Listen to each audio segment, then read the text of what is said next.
Le Comédia célèbre le pop art japonais. C'est le thème de la nouvelle exposition vente de la galerie brestoise. Déjà au 19e siècle, le pays du soleil levant inspirait les artistes occidentaux. 100 ans plus tard, ce sont les mangas et les jeux vidéo des années 80 qui alimentent l'imaginaire d'une dizaine d'artistes à découvrir jusqu'au 16 décembre.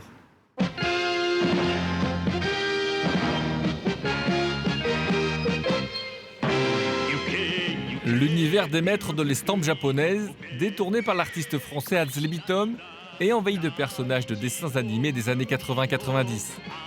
Comme au 19e siècle, le pays du soleil levant de la fin du 20e influence les artistes occidentaux d'aujourd'hui.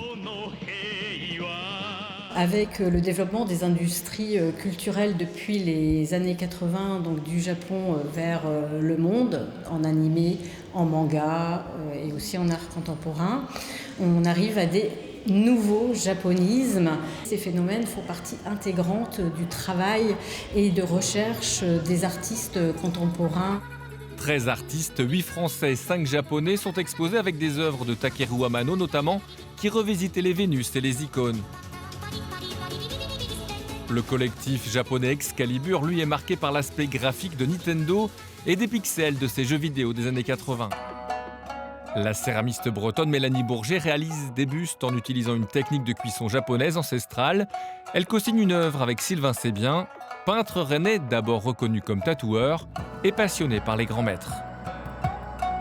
C'est l'art des estampes, principalement Okusai, qu'on connaît beaucoup, Kuniyoshi, Utagawa. Et plus en amont aussi l'art chinois, qui est la source de l'art japonais. Donc j'ai des influences aussi de ce côté-là. C'est ce qui m'inspire pour mon travail dans le tatouage et aussi que je pratique un peu plus librement à travers la peinture. L'exposition vente néo-japonisme se tient au Comédia à Brest jusqu'au 16 décembre.